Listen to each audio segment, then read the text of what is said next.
Hello and welcome. I'm Shannon Elizabeth Eastman. I am the host of the Work That Matters podcast. And these are conversations that take place at the intersection of personal and business growth. One of my favorite topics at the moment. I am joined by Dr. Dave Tuck from Texas, USA. And I took this conversation in my home in Dublin, Ireland. Dr. Dave has, I'd say, more than 20 years experience in the health and wellness field. He's a doctor of chiropractic. He is a personal wellness consultant. He's an entrepreneur. He has a wellness center. I think he has 2 wellness centers in Texas. He's a senior certified DiMartini method facilitator. So Dr. Dave and I would both be students of Dr. John DiMartini. And we have some really great conversations. This one is inspired by Joseph Campbell. You're familiar with the quote, I'm sure. The cave you fear to enter holds the treasure that you seek. And Dr. Dave and I came on this conversation so that we could extrapolate, apply, and present very candid examples of how each of us use the work. And I think some examples of some other people. I guess if there's 8 billion people on the planet, there's 8 billion ways to do something. So we looked at why go into the cave? Why go into what is uncomfortable and painful and sometimes embarrassing? Why? There's clearly a benefit to doing that versus pouring a whiskey or going to the gym or doing whatever it is that we do to distract us from the discomfort that shows up in our day-to-day. And I'm pleased. I think we did it. So if I were to put a description out there, I would say it's the triggers and the conflict and the emotional reactions, those irritating things that show up in our day-to-day. What's their purpose? How do we use them? How do we leverage them? What if they're windows and access points into parts of us that we can see more clearly, alter, and have them no longer run us, but become part of the toolbox that we get to use to show up in ever increasing levels of whatever it is that we're building or what we're up to. So I guess it's my intention that there'll be something in here that inspires you or maybe just pricks your perception, allowing you to see something a little bit differently. I'm under no illusion that you'll hear anything in this conversation for the first time, but I think you'll hear it from different perspectives and different applications. I mean, even Carl Jung, Emerson, they all have their own version of Joseph Campbell's quote, the cave you fear to enter holds the treasure you seek. Carl Jung says, one does not become enlightened by imagining figures of light, but by making the darkness conscious. And then if you go over to Emerson, Emerson suggests that you come into this life as an apprentice, and the schooling of life, quote unquote, the parts of life that kick us in the balls, quite frankly, that is where the seed of your mastery lies. I mean, for years I was like, what does that mean?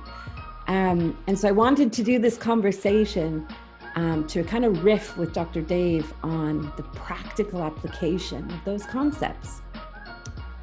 It's probably the longest intro I've done so far, but maybe that's just reflective of the quality of the conversation that you're about to listen to here. It is so great to have you back on the show, Dr. Dave.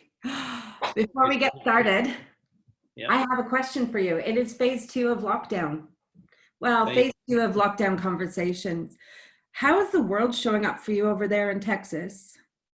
Well, I was talking about to a client of mine about this, and that and showing up what I'm putting out there, I've noticed, because when COVID first hit, I think most everyone had a moment of, oh crap, what are we going to do?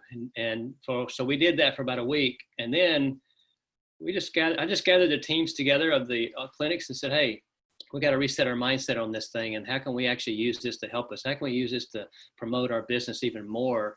And we regrouped. What we did was we focused on our mission statement. We all collectively updated that, and we all got clear on our values, and we all linked those together. And our business has actually grown 30% over the last 6 months. So we are rocking it. I'm really loving what's happening here, COVID or not. Your mindset is going to dictate what's going to happen to you, regardless of what's going on in your life. That is so true. I would share the sentiment. I think for me, yeah, the first week I might have been a little bit arrogant. I do a lot of work in the financial services industry, and a lot of those are funds and wealth advisors and, large 40 billion assets under management, some of them. And I kind of went, nah, they're going to ride it out okay, because even if they're the funds industry, loses a couple of points, they're still going to be good. And I remember thinking, I'll probably talk to a few people in the industry and just sense check it, like a 15-minute, hey, how are you getting on? What do you think? And I remember doing that on a Friday, and I talked to 12 different people, just at different firms, different size firms, different positions. And I remember by about 7:30 that night, I had talked to 12 people who were gripped by fear. And I went from being like, this is going to be fine, to 11:30 in the evening going, oh my God, what is happening? And then I think it was 2:00 in the morning that I finally went, you get to choose what you focus on, and where, like, who are you right now? Like, we know what you are when everything's great. But now that the chips are down, who are you in this moment? And at 2:00 that morning, I was like, oh, I know who I am. And I was able to make better decisions and take more deliberate action. But I had a proper wobble for a good 6 hours beforehand until I caught myself. Yeah, well, there's always, I always like to just, in times like this, just focus back on service. There's always somebody to serve. And if you're focused on service and you're focused on your mission, then you're able to adapt to what's happening in your environment. You improvise, and then you overcome whatever's going on, and you just keep driving toward your purpose. You just might have to make an audible here and there, but it doesn't have to stop you to where you all of a sudden become frozen and not move forward because of a perceived fear of what's going on. Yeah. There's always a way to, continue to serve people and get back to your mission and grow whatever business you're in. I've seen clients in all types of businesses right now, financial business and the chiropractic offices, and their businesses are growing right now. And it's because of their mindset, and shifting that mindset from fear-based to actually opportunity-based, and finding the opportunities to serve people and share your love and wisdom, and the income comes and the clients come finding you. I think I'd add another thing as well, which is choosing what it means to you and deliberately choosing. So, for example, not COVID related as such, but I got a text message from a colleague / mate the other day, and I remember reading, and it kind of took my breath away. I was a bit, and then I immediately made it all about me being wrong. And then I interrupted myself and said two things. Number one, not everything is about you, Shannon. Get back in your box. And then number two was, what else could this text mean? Because of course you don't have the emotion or the facial expression of that, but I was like, what else could it mean? And as soon as I asked myself that question, I actually got a proper answer. And I remembered a conversation that we'd had the week prior. And with that context, this text was actually quite beautiful. And then I said to myself, I'm going to choose to just focus on the meaning that serves me best, rather than let my mind go, oh, but what if it isn't? And what if they meant, no, we have no time for that. And as I focused on the version that served me, well, it turned out I was right. I saved myself a couple of days of being like, do I need to apologize? What was that about? And it was great. So being very deliberate in where I allow my attention and my focus to go. Serves me so well. Yeah, these times are really great opportunities that the universe is testing you to see if you're really on purpose, if you're really clear about what you want, if you're really committed to seeing through the vision of whatever it is you want for your life. And so it challenges us to grow in so many levels when these kind of situations. So, I've seen so many people just step up, take charge of their business or take charge of their relationship, take charge of their finances, and really make a really go of this, and they're succeeding through this whole thing. Yeah. I agree. I think I just heard you say, we get feedback to invite us to grow. And for me, I'm taking the feedback right now to grow up. Yeah. There's a lot of juvenile tendencies or juvenile behavior that I can see, out of my periphery going on in here. And so I think my invitation is, it's growing up. Yeah. And applying the experience and the knowledge. Yeah. And I think it's important to be okay with asking for guidance and help through this time. If you're struggling, then, hey, there's nothing wrong with asking. I don't know any successful entrepreneur. I've listened and read biographies of all, successful entrepreneurs, and none of them have done it individually without help. And it's a wise thing to do, is just go get some help from someone who can help get you through this stage. I agree. I think whoever's listening right now is nodding their head in agreement, because I reckon they have enough experience behind them to know that it's actually the quality of the mentors they've got in their lives right now. Not necessarily, do I need one? Do I not need one? No, we need one. I have 3 mentors right now in different areas of life. And the growth hack that I get from 6 sessions with them would take me a year I wouldn't even do it, because I'd be so frustrated I'd give up in a year. But in 6 sessions with them, utter transformation. So absolutely ask for help. Same here. This conversation came off the back of our last one. I think I see a pattern already showing up. We touched briefly on our relationship with the unfavorable, the unhappy, the painful bits of our reality, right at the end of our last conversation, which I thoroughly loved. And we agreed in that moment that we would park that and we would save it for this conversation, which is how we use the reactions, our own reactions to our reality, the triggers, the emotional triggers, the thing that makes us kind of recoil and want to step away from a painful thought, memory, experience. And for some of us, it's not just stepping away. For some of us, it's like picking up a bottle of vodka or heading over to the doctor's office to get some meds, or whatever we need to do to numb in that situation. And I wanted to invite you here to explore what happens when we see those bits of our reality as invitations to grow and develop in our own version of mastery, our own path of self-actualization. Self-actualization is what we spoke about the last time. Instead of pulling away from it, what happens when we sit with it and embrace it? And for a lot of people, I imagine, they'll be hearing this right now going, why the fuck would I want to be doing that? So yeah, let's start there. Yeah, it's beautiful. That's such a great observation, because when we get hit with these challenges, we have different options on how we want to deal with those challenges.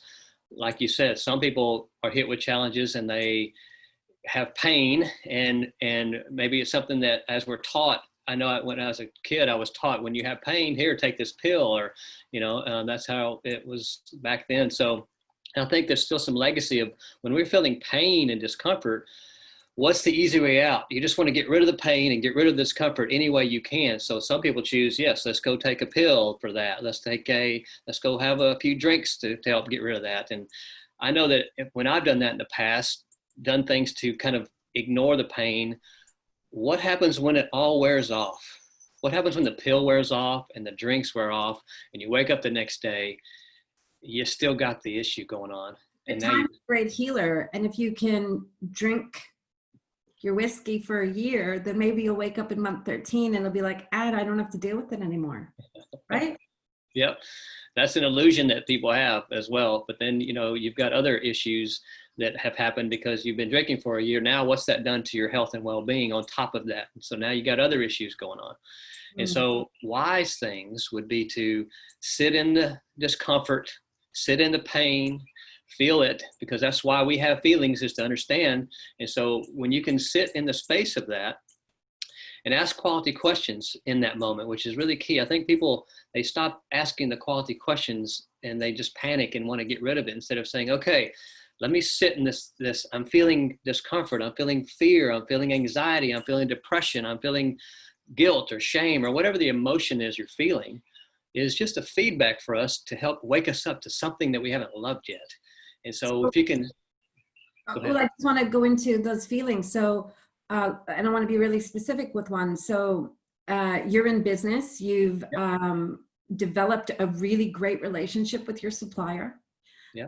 You've actually gone to enormous lengths to support them and invest in them with not much reciprocity, but you thought, you know, next year when things are better, you know, we'll make a good team. And then next year arrives and that vendor's forgotten all about you and it just doesn't have any time for you. And so in that moment, you're feeling probably like you've been played, you're a bit rejected. So isn't it just common for us to go, well, I'm not going to do that again and just move on to the next?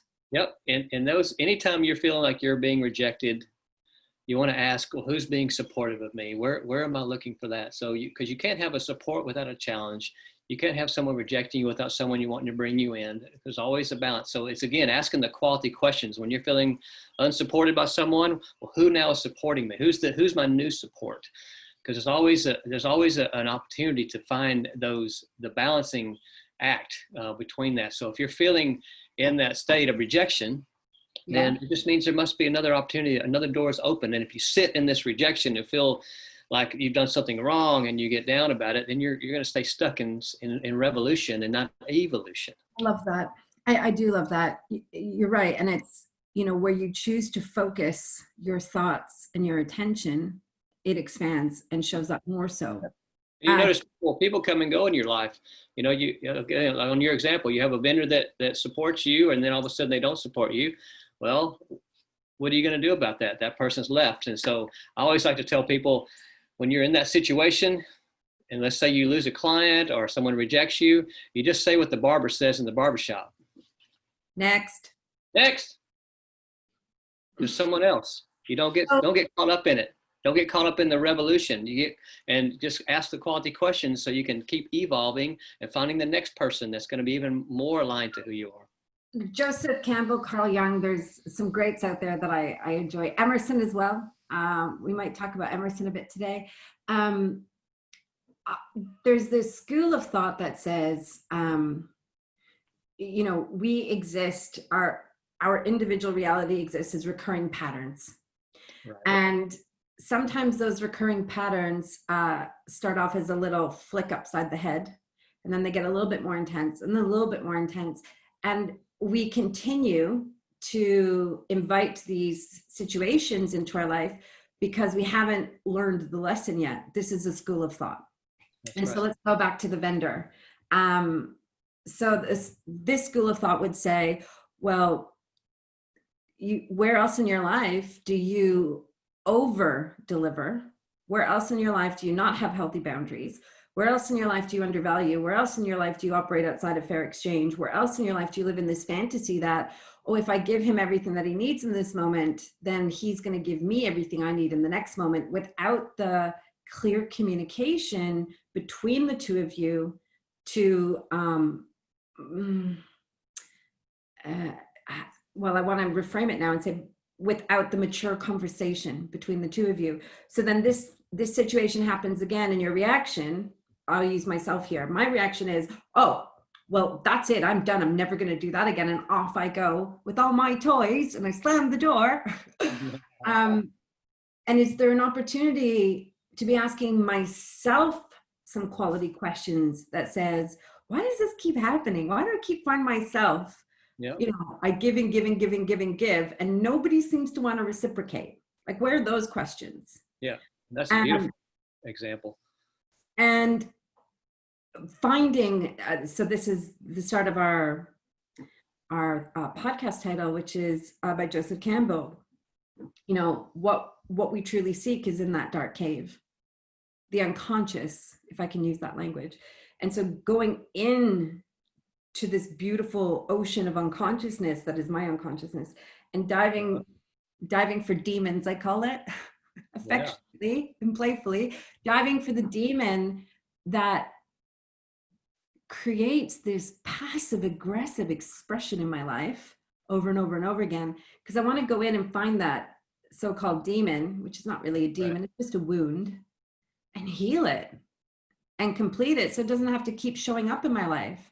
And so when I am in communication with a vendor, from the outset, we're having healthy boundaries and healthy exchange and communication. And when I'm intuitively feeling like I'm going maybe too far with them, I'm the one who has to check myself.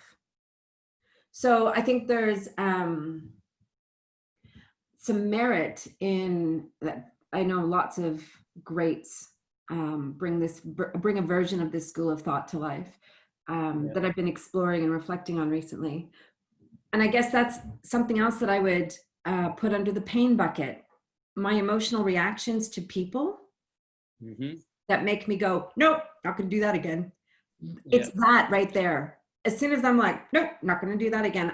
That's when I want to sit there and go, Shannon, what's really going on? Yeah. Because blaming them or projecting on them or just dismissing it and moving on to the next one, I'm kind of old now and bored and jaded of that. I want to clean it up. Yeah, I think when we're in relationships with people, it's the perfect reflection, and that's why I love the law of reflection and transparency, which means that anybody you're dealing with is a reflection of ourselves. So if you're finding yourself being charged with someone or upset with someone or judging someone, then that's just another indicator that there's something about ourselves that we haven't loved, and this person's showing up in your life to help teach you that. And so it's important to realize that you know, when you can stop and reflect on how am I being or doing what this person's doing in some form, and just see they're just reflecting you, because we want to hide from those parts of us that, you know, we don't love so much. You know, we want to, you know, if we meet someone that reminds us of a part of us we don't love, we want to reject that person. When in reality, we need to be reflecting from that person, finding out how can I love this part of me so I can love that part of them as well. Okay, let's go back to the vendor. My perception in this, it's not really, it's kind of a fictitious, but I'm pulling it from a few conversations that I've had, including my own experience recently. Yep. So when I go back to that particular moment, what I'm seeing in that what I'm judging, there we go. What I'm judging in that other person is, you don't operate with integrity because you're not appreciating me. You're not seeing how much effort I'm putting into this, and you're quite happy to take, but you don't want to reciprocate. So in this conversation, Dr. Dave, you're inviting me to go and see that I operate outside of integrity, that I do not reciprocate. Asking the quality questions. Where are you not reciprocating? Where are you not operating integrity? Who would perceive you as not operating with integrity? Find the moments where you are doing the same thing, because there's a time where you. Like, why would I want to see that I'm an unappreciative, unreciprocating business person? Because I'm actually a really good business person. So this is beautiful. So what it does is it gives you an appreciation for an understanding of this person and who they are and their value system, because we're all living according to our values, right? And so values, we're living according to what, like I value honesty and integrity. Sure, everybody says that. Yeah. Every boardroom that I've ever been in has these, we value honesty and communication. Does it really leave the boardroom? Yeah. So what do you mean by values? When we are judging someone and we have them in a pit or on a pedestal, then we separate.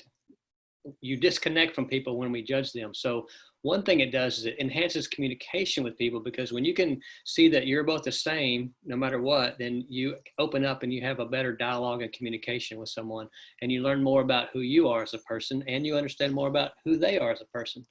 And that can cause a beautiful synergy with people in your life when you can have that reflective and mirror imaging. And removes the emotion and That's the right. tension and the intensity and what do you call it when horses have these Yeah, blinkers? that's right. And it's hard to open your heart to someone when you have them in a pit or you have them on a pedestal. So when you can see them for who they are and reflect that you guys are both equals, then you can actually open your heart with someone and have a true communication and connection. That's that is really, really powerful. And I do practice it. I'm still practicing. When someone, I'm going to go with business, I'm talking to someone, actually this happened recently. I'm talking to someone in a conference call about a new project, and the person on the conference call, who's not video, it's just audio, has taken a really aggressive tone, really anti-marketing, really dismissive, really like wants to fight, and compelling me to defend myself throughout. And he's never met me before, knows nothing about the work, and it was just a really hostile exchange in my perception. And so during the conversation, I had to put it on mute a few times so I could say a few big words. Okay. But then I came off the call and I was pissed. Like I was like, we need to have a conversation off the gloves. Yeah. And then, I do this thing where I'm like, it's not all about you, Shannon. What else could this mean? And in that moment, I was like, he's negotiating on behalf of his business. Of course, he needs to get the best possible deal. He's never met me before in his life. I don't even like marketing people. Oh, there's another thing I need to go and explore. So I was like, why am I judging him for wanting to avoid marketing and media people when I don't know a single one of them in Ireland? Couldn't tell you a name of them. I don't want to know them. So in that moment, I was like, him and I are actually identical. And from that place, I was able to really respect how he was trying to negotiate on behalf of his firm. And now I have a totally different space with which I actually want to call and be like, I'm really impressed. Your company's lucky to have you. Yeah. Whereas if I hadn't done that, and it was 5 years ago, I would have been like, quite frankly, fuck you. Don't need your business. Don't want to know. That's right. So yeah. That's a beautiful example of how you were emotional, you stopped, you reflected, you asked the questions, you saw the mirror image, and then you had appreciation for him, and now you're opened up communication again.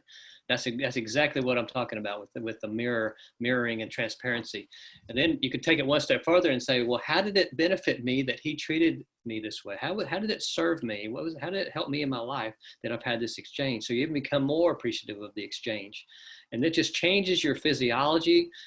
It changes your mindset around the whole connection. And then obviously it's apparent that shifted your attitude around this person. So now you're open up.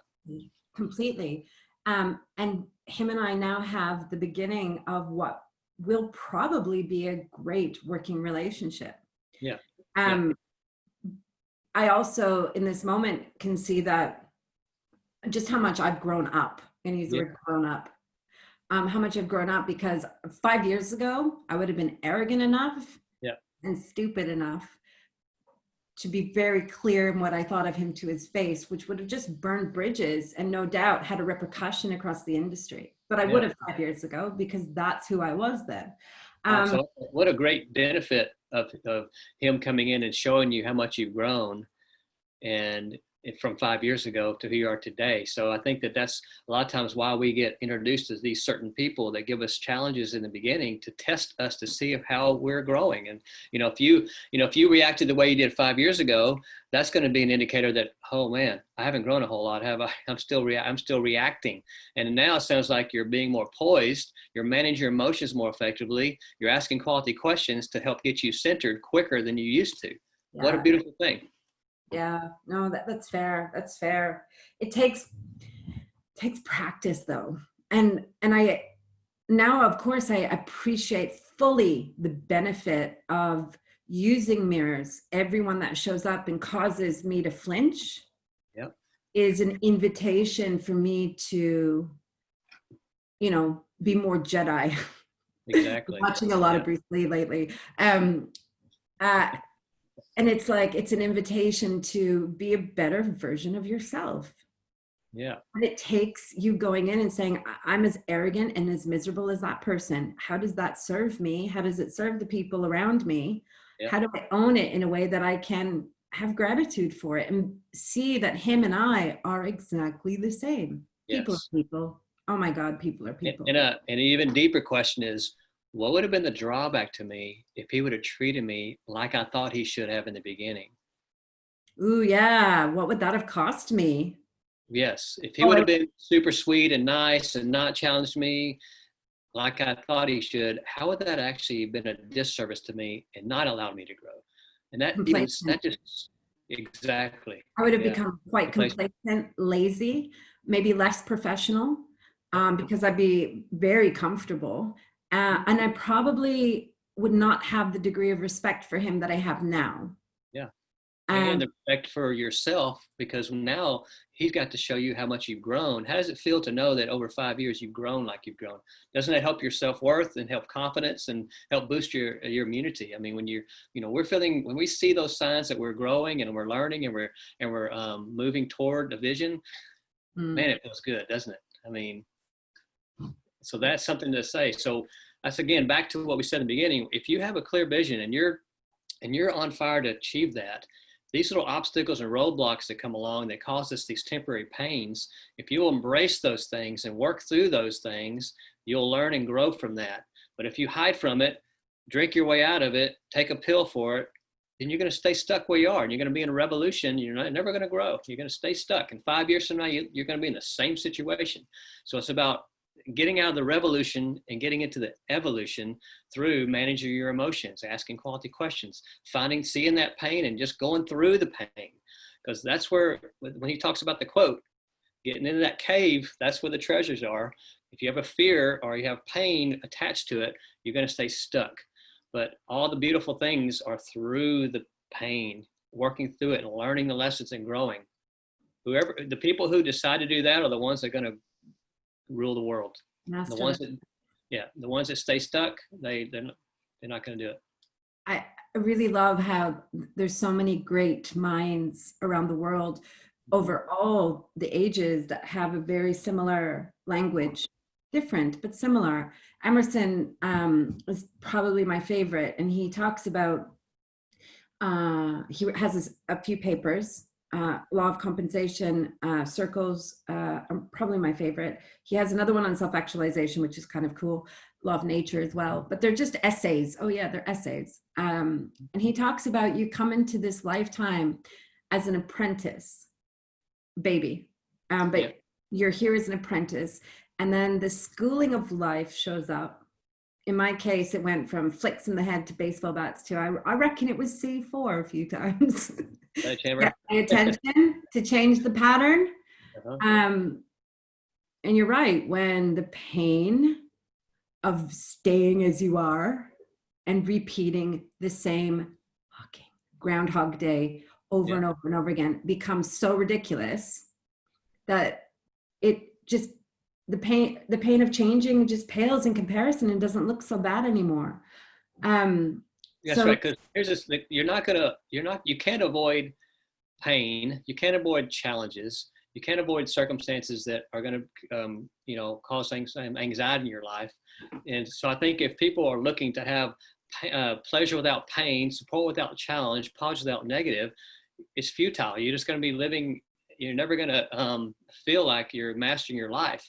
So it's about learning to embrace both sides as we go toward our vision, because you're going to always have both sides. And if you can learn to embrace both sides and appreciate both sides, and when it comes, you're not shocked, you're not thrown backwards. You just think, okay, another opportunity. Let's learn the lesson and keep going. Another opportunity. Another opportunity. Okay, so someone's listening today, and they might describe their state as a bit catatonic. Okay. Yeah, I've been there.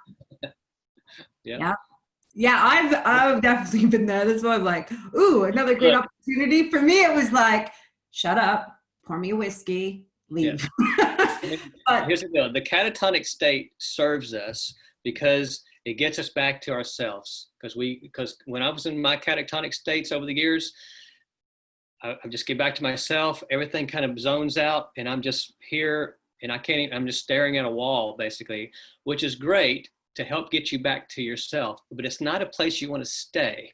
So to get out of the catatonic state requires movement. It requires asking quality questions. It requires to tap back into your vision and then ask the questions, how is whatever I'm experiencing serving me and helping me grow? That's the first question you want to ask. And okay, so how is being in a catatonic state entertaining ideas of, well, a liter of vodka every few days? For some, that's not too far reaching. And then maybe wanting to self-medicate with some prescription drugs. So how is that serving them right now? It's serving them because it gives a temporary relief of pain. Sure. Just like if someone comes in, they're having back pain, for instance, or something, or a headache, you can take a pill and you get rid of that back pain, which serves you because you feel better. But you have to know that it's a temporary fix. It's the rubber mallet against the head, isn't it? Because Yeah, you continue taking your vodka and your meds for a year, and that rubber mallet's going to be like a 2x4 up front of your face, yeah, because now you're going to have liver and kidney and everything else that goes with that. yeah. So catatonic is, It's if you're in the catatonic state, it's a feedback that you're out of balance and it's time to get back in gear again, because you can't live in the catatonic state. I mean, people do, but you're not going to go anywhere and you're going to stay stuck in revolution. So when you find yourself in a catatonic state, just realize it's a feedback that you're seeing more pain than pleasure, more negatives than positive, more drawbacks to benefits.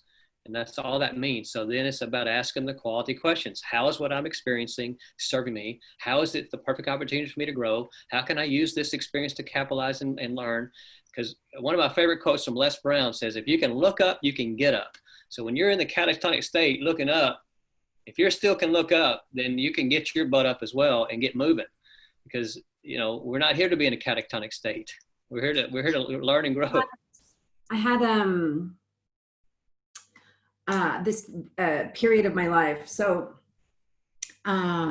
this is, and now I can see the benefit. Well, I can see another benefit. So I want to talk about knowledge as a paradox, and I want to talk about my catatonic state. So I think it was 2016, 2017. I described my inner world as scorched earth.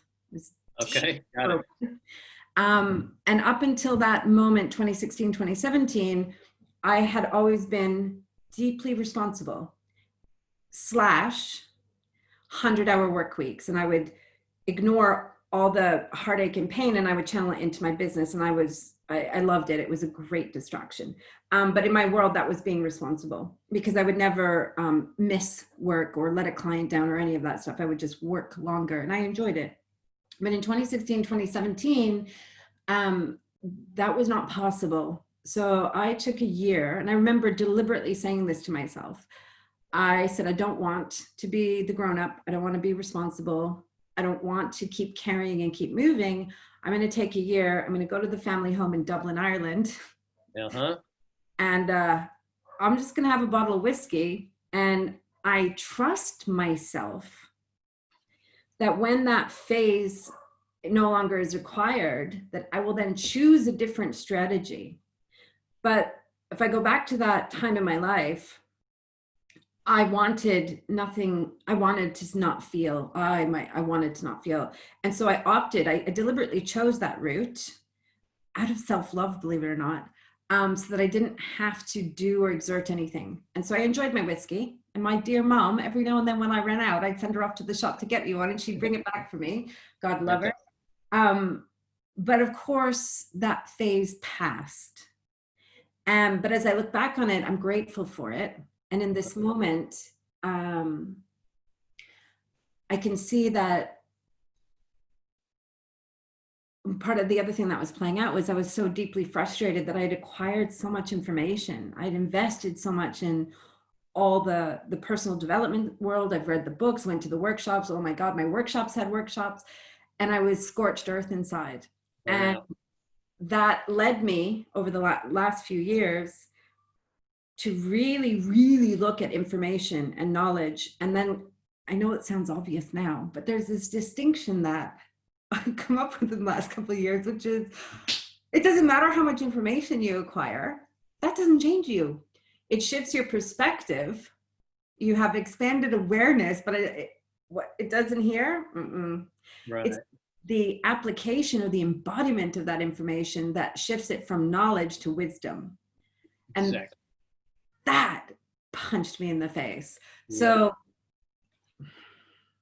it's not C4 anymore. It's just little tiny rubber mallets now. I've gone up and crescendoed, and now I'm back to. We need our rubber mallets. I mean, that's what keeps us focused on the big plan. And, you know, if we don't have those rubber mallets, then we don't have feedback to let us know when we're on or off.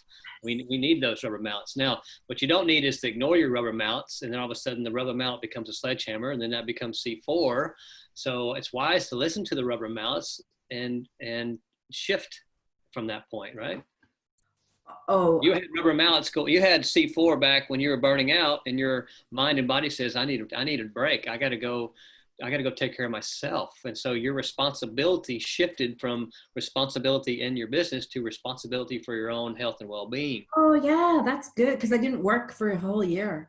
No. Yeah, that's right. But you were working. You just transform your work into working on yourself.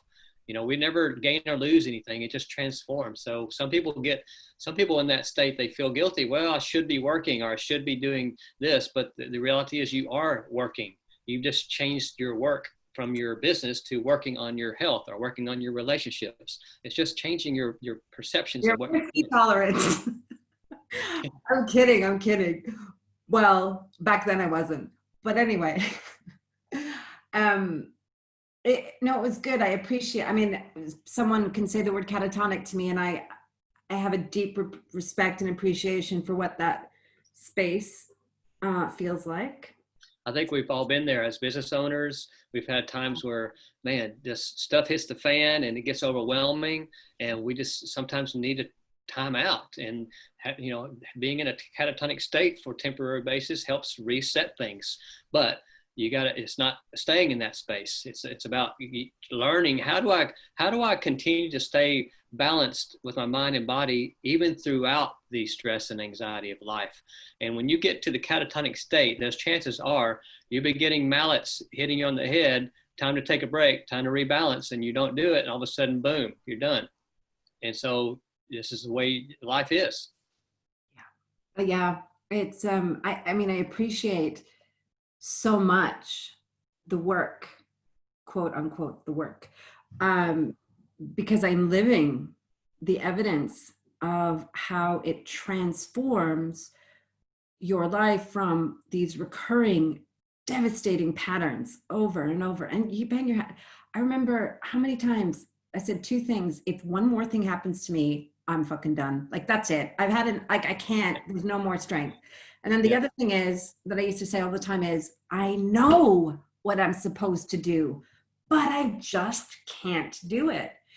And God, those were so frustrating statements. Yeah. Now, by going into the cave, by diving for my demons, and they're not demons. I mean, they feel like it in the beginning. I remember Dr. Dave, 5 years ago. Oh my God. Gal Stiglitz, I'm not sure if you know him. He was facilitating me in London through a program he was running. And I remember he invited me to go into a moment in my life that, of course, was significant to what was showing up in my reality today.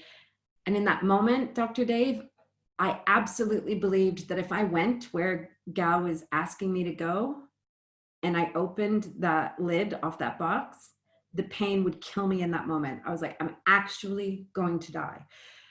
And so I ended up pushing him out of the way and running out into Trafalgar Square and running laps around Trafalgar Square to get all this like crazy adrenaline out of my body. And then I went back and saw him. about 20 minutes later, and I did the work. It was terrifying. And I Yeah. think it's because I didn't have a full prior experience of before, during, and after. And Right. my mind told me what was going to happen, which was complete bullshit. But I created this, I imagined what was going to take place. And that was terrifying. It's like going to the dentist. Yeah. Thinking about going is terrible. When you're there, it's okay. It's not That's as right. bad sometimes. Yeah. But I had to start seeing the evidence of this work showing up in my life. It transformed my business. Oh my God. I don't want to talk about how much it's transformed my life because people think I'm actually arrogant or gloating. But now I love it and I do it as a regular practice. And I guess I wanted to extrapolate from someone who can be much more articulate than I am, Yeah. you know, the benefit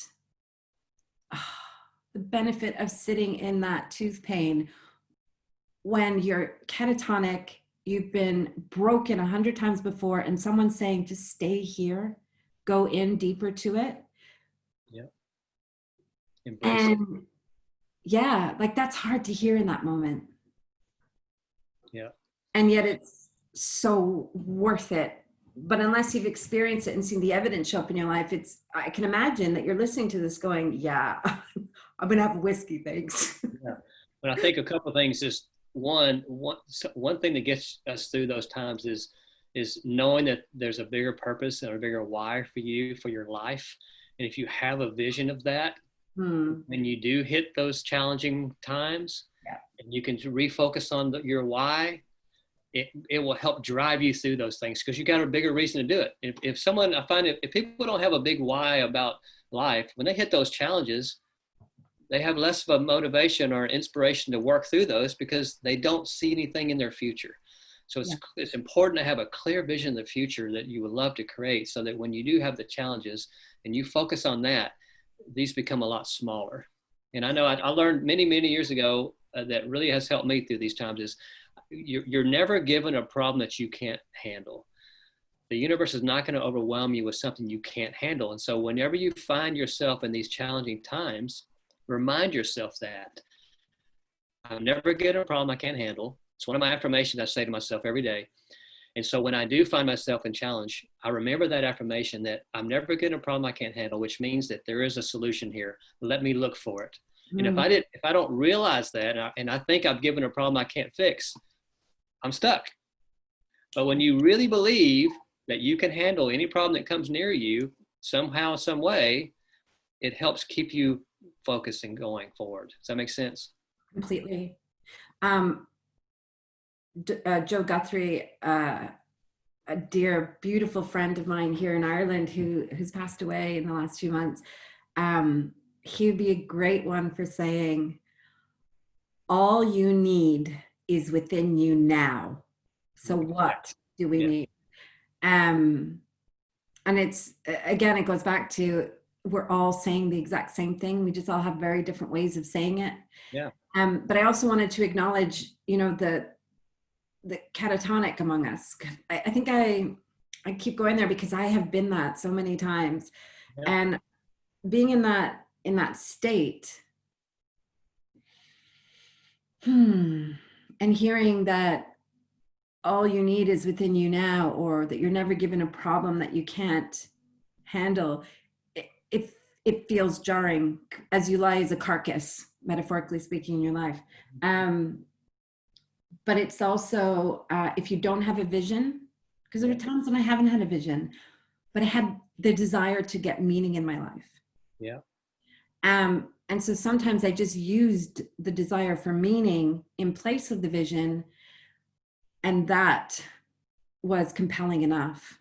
And particularly in a COVID time right now, where we're being forced to do a lot of different things than we did last year. Having meaning, having our lives mean something, having our work be meaningful, it's important. And if we don't have that, then we can use that to pursue our next 3 steps. We only really need to do it in 1 to 3 steps at a time. Yeah. That's beautiful. You're right.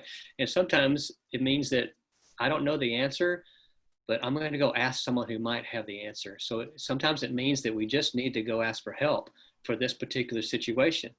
And that's wise to do, so if you're feeling stuck and if you can't find the answer to yourself, then go find someone who does. Exactly. Someone's got the answer.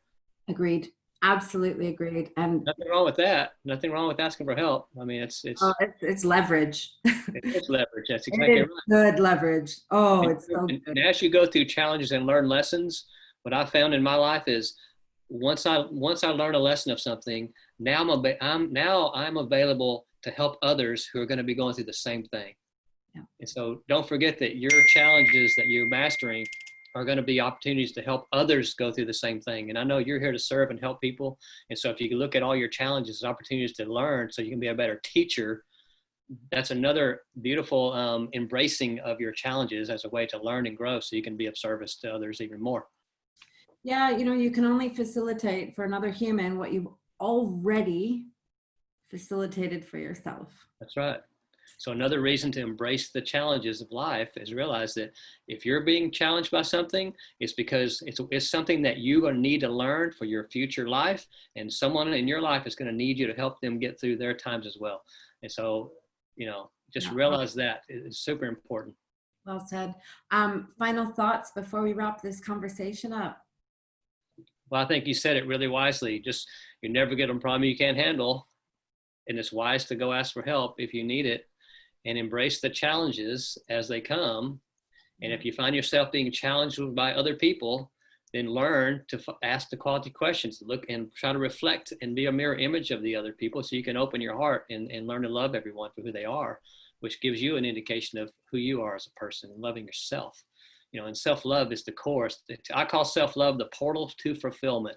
So all these things, all these challenges, all these people that challenge us and these opportunities that challenge us are just opportunities for us to love ourselves on a deeper level. So that's why we're here. Absolutely. I just want to say one thing.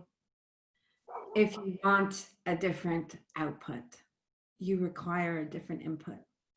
Beautifully said. Yeah. I am going to take a wee liberty. I believe that you and I have had a few conversations that we'll see you coming back more regularly to the show.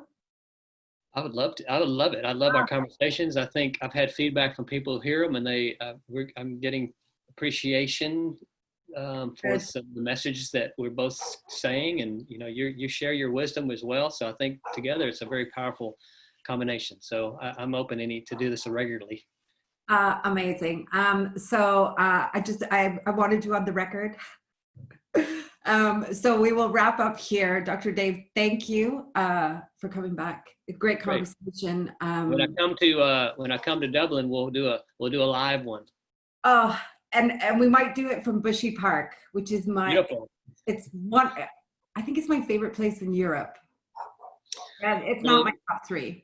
So I know there's just so many topics that we could just cover and knock down with our experience. So, as you become inspired about a topic or you get feedback on a certain topic, and maybe it's something you put out there, what topics would y'all like, we can cover anything. I mean, business growth, personal growth is definitely the container, but feedback is welcome. You can email Dr. Dave. I'll include his contact information in the material that you're listening to right now. My email is everywhere on the websites and in the blog posts. So you can email us. You can find Dr. Dave on any of his social media channels that are linked below, and send him or myself a topic that you would like covered, and we'd be happy to pick it up and run with it.